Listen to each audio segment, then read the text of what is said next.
Let me just start this video by saying that this little computer or mini computer that I have here can actually be faster in games and way smaller than the legendary or the good old RX 580. Yeah. This is the Minisforum Venus UM790 PRO, which is kind of a big name for such a small computer, featuring a Ryzen 9 7940 HS with the awesome Radeon 780M integrated graphics that we'll see soon, 32GB of DDR5 5600 mega transfers per second, and a 1TB PCI Express 4 SSD. And still inside the specifications we have so much more. 2x2 Wi-Fi 6E 160Hz for a higher speed and more stable wireless network, being able to handle my 1 GB per second connection without any issues, Bluetooth 5.3 that delivers lower power consumption and better stability, also working great with my Keychron Q6 Max, and USB 4 connections, with 2 USB Type-C in the front and 4 USB Type-A in the back. In that same back we also have 2 HDMI outputs, Ethernet inputs and power adapter connection. I cannot advise you though to use these 2 HDMI ports because it might actually end up limiting your monitor capabilities like it did with my 1440p ultra-wide 165Hz to 100Hz and my 1440p 240Hz OLED to 144Hz. So in case your monitor supports USB Type-C, just use one of these two in the front and you'll get the full range of your monitor. And as you can see, my OLED monitor is now working perfectly at 1440p, 240Hz, 10-bit color depth with USB-C connection. And even though it brings wireless and Bluetooth connections, in case you're old school, it also allows you to use the traditional 3.5mm headphone and microphone jack, in this case 2-in-1. Although you don't need to be old school for today's sponsor, not at all.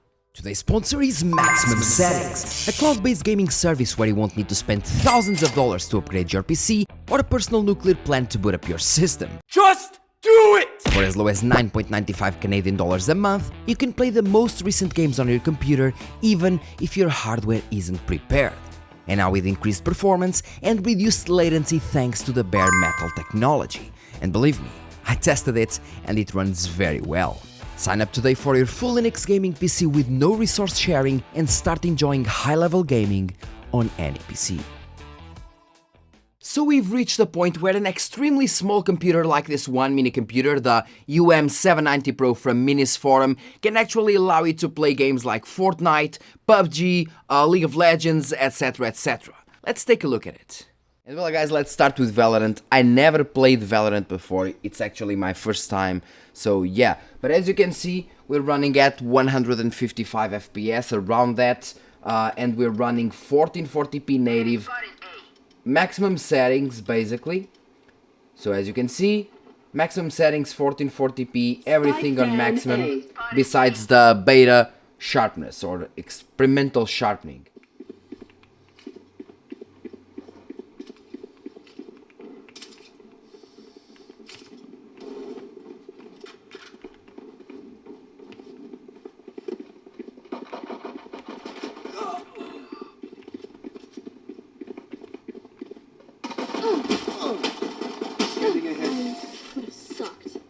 Now, as for League of Legends, I've played the game before, obviously, and I can tell you right away that it runs pretty decently. We're running now, 300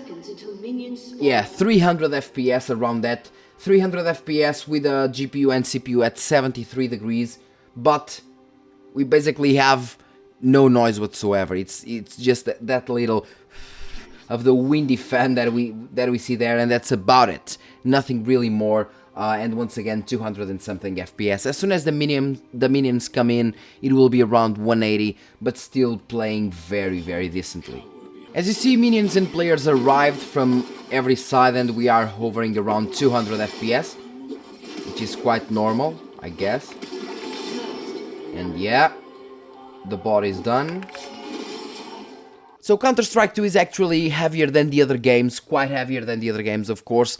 And in terms of anti-aliasing, let's say that, we're not actually using any kind of upscaler, no FSR whatsoever, and we're hovering around 60 FPS, 50-something, 60 FPS at low settings, but 1440p native once again. FSR ultra quality, and you're still running pretty decent FPS. You still have a bit of shimmering, of course, but way better than the 60 FPS that you would be having native.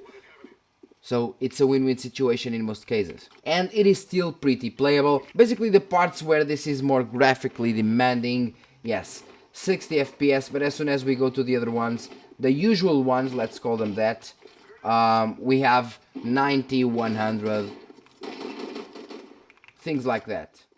And Fortnite also runs pretty well, and we can use Nanite. We can use it. It runs with Nanite if you actually use TSR quality mode. It will run definitely, but it is better to not use it, as it will kind of draw some FPS from you. TSR balanced actually looks better than most people think in this game, because as soon as you go to other games like Robocop and so on, it looks really bad. But in this game specifically, it looks pretty decent actually. Oh, you already have some motion.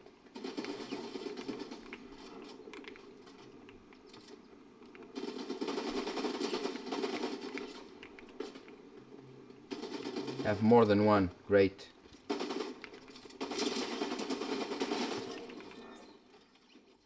And as you saw, with 65 watts of power draw and pretty low temperatures for such a small form factor, which surprised me as the ambient temperatures are higher than average here, around let's say 26 degrees, you can play all those games and some other ones like Overwatch 2, Rocket League, Diablo 4, and the list continues. Now remember what I told you before when I said that the UM790 PRO was actually faster than the RX 580 in some games? Lay an eye on this. Let's first start with Avatar Frontiers of Pandora. The red bars are the ones representing the discrete GPU, the RX 580, while the orange bars represent the APUs, in this case the 8700G with the Radeon 780M obviously, and the Ryzen 9 7940HS with the Radeon 780M as well, which is our Minisforum PC. And in terms of results, the 780M with the 8700G is performing considerably better, as the power limits are also quite higher, and the iGPU was also running much better RAM, which also helps a lot. But even there, the UM790 PRO performed decently well, delivering 31 average FPS in a ray tracing scenario. And as we enable frame generation, things get a bit better overall, with the RX 580 now achieving over 70 FPS, which is already a nice number that's 17% higher than the 8700G and 40% higher than the 7940HS here.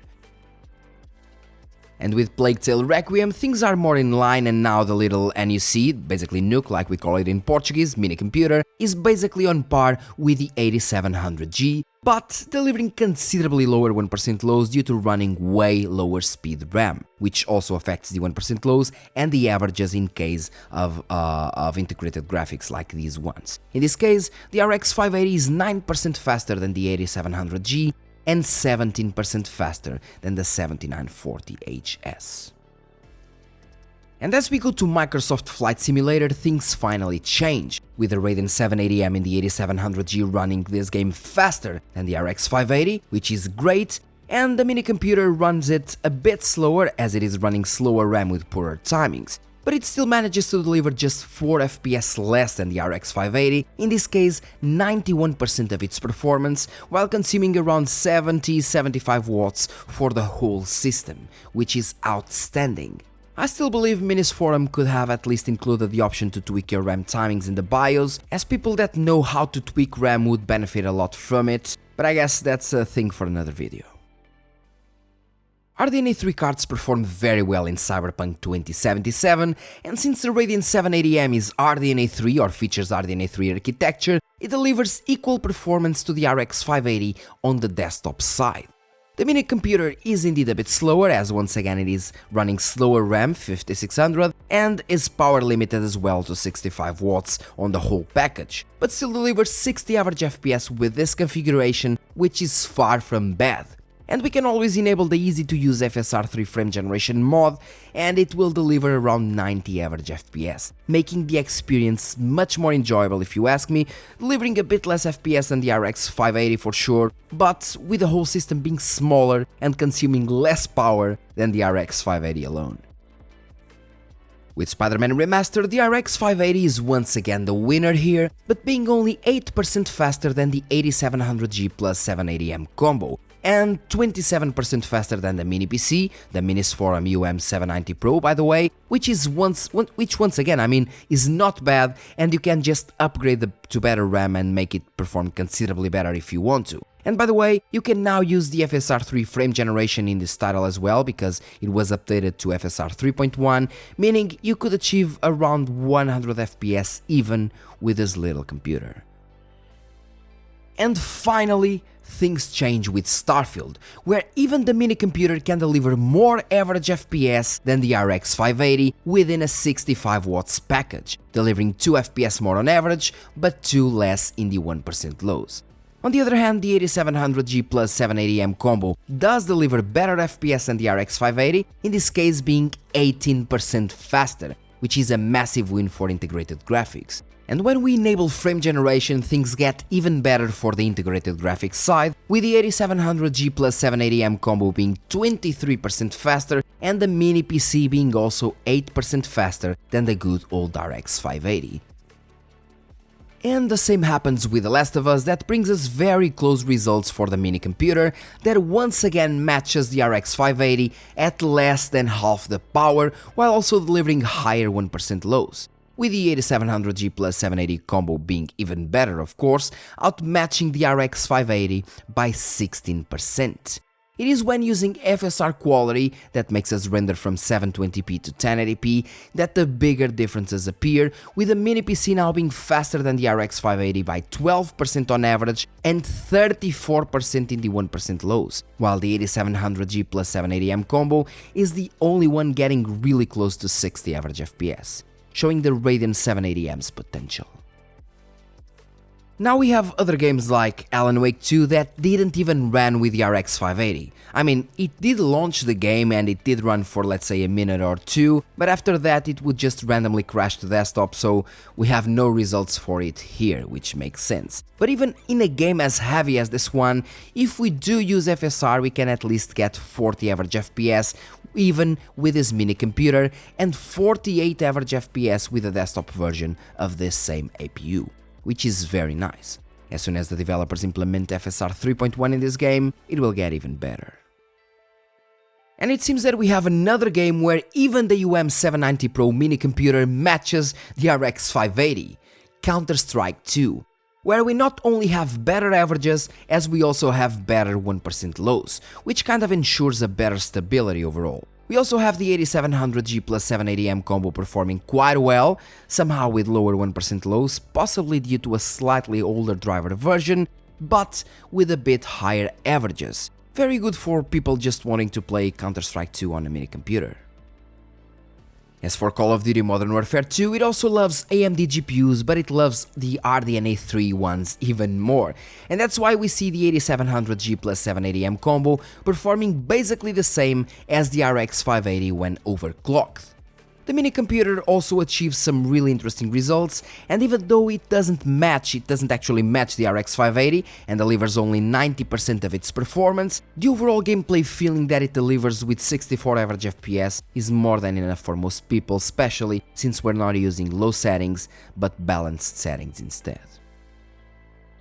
Although as we move to RE engine with Resident Evil 4, the RX 580 simply slaughters the other cards, being 30% faster than the 8700G plus 780M combo and a whopping 51% faster than the UM790 PRO mini computer. And I believe this happened since the RE engine is known to love bandwidth, and in that department, even an old discrete GPU will be much better than the Radeon 780M integrated graphics, hence the huge difference.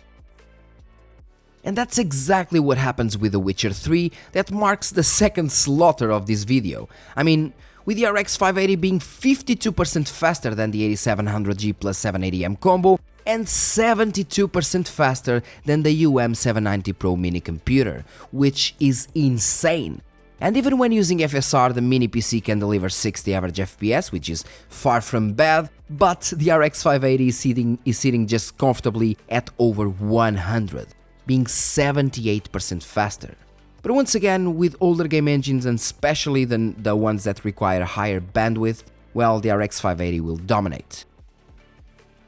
As we can see with Robocop Rogue City that uses Unreal Engine 5, And in here, the 8700G plus 780M combo are outperforming the RX 580 by 25%, which is impressive. And even the power-restricted mini computer is kind of handling itself pretty well, virtually matching the RX 580, only with lower 1% lows, which won't be that relevant here.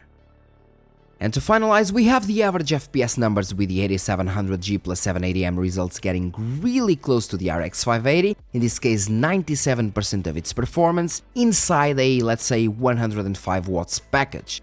And the Minisforum UM790 PRO with the Ryzen 9 7940HS and Radeon 780M, but inside the 65 watts package, delivering 84% of the RX 580's performance, which is far from bad considering we're talking about a computer that fits in the palm of my hand.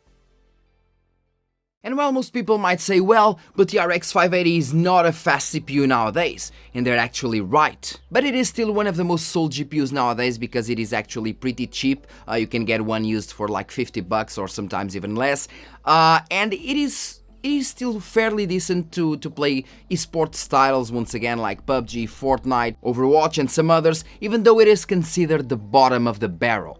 And believe me, I do get that. But the point is that with the Minisforum UM790, you have a PC that basically fits everywhere, it is easy to travel with, and it will still allow you to play most esports titles that you want to play, like once again Fortnite, PUBG and so on. Even the ones like Rocket League, League of Legends, you have lots of those. So it is a win-win situation, and all of this within a 60 to 70 watts power draw, which is once again, and I mean even the noise levels are quite low. You have lots of USB connections, you have 3.5mm jack. Honestly, I just like it very, very much. This means you have a small, silent and decent system for gaming and a pretty good experience when it comes to CPU power as well, as you have 8 cores and 16 Zen 4 powered threads that will deliver you a nice experience when it comes to workflow and productivity as well. And while $599 might be a lot for some people, if you think about it, it is actually pretty worth it. Because as soon as you start thinking about prices, getting a cheap build with a 12400F for example and a PSU that doesn't suck balls will easily get you over $550, which is almost the price of the UM790 PRO. Now put a GPU to the mix and the price explodes. Even if you get the $40 RX 580 or something like that, you're still buying a computer that is bigger, louder, consumes more power and usually has a shitty case, because if you want a better one, the budget will get above $600 most likely. So I believe that unless you're buying used, the UM790 PRO is an excellent deal for almost everyone that isn't thinking of upgrading anytime soon, and especially worth it for office work, where people kind of need to save desk space without sacrificing much performance, or for people that just want a small media station that doesn't actually perform like a 2004 Intel Celeron. So yeah. Overall, obviously, it all comes to what you want and need, but for me, I was definitely impressed and it is really, really worth it for most scenarios. And well, I just want to thank once again Minisforum for sending the Venus UM790 PRO, which once again I believe it's a very big name for such a small computer, and it was actually a very pleasant surprise. The construction quality, the materials, the weight, it is so light, and at the same time it is light but performs extremely well for esports titles and productivity at the price that this thing costs, and once again at the power it consumes, at the size it has, I can definitely recommend it. I mean, it's a no-brainer. For me, it's a no-brainer. And well guys, thank you very much for watching, and remember this, Minisforum actually sent the mini computer, but this was not a sponsored review, okay? So this is just my real opinion, like it is in all my videos. Even the videos that get sponsored, I'm always unbiased, and if they just don't want me to say what I think, they might as well not even send anything, because I'll be unbiased always. So yeah, once again, this was a very good surprise, and believe me, if you're thinking about buying one, this one is actually very good. So yeah, thank you once again for watching, and guys, see you in the next video. Thank you so much for the support, really. Thank you.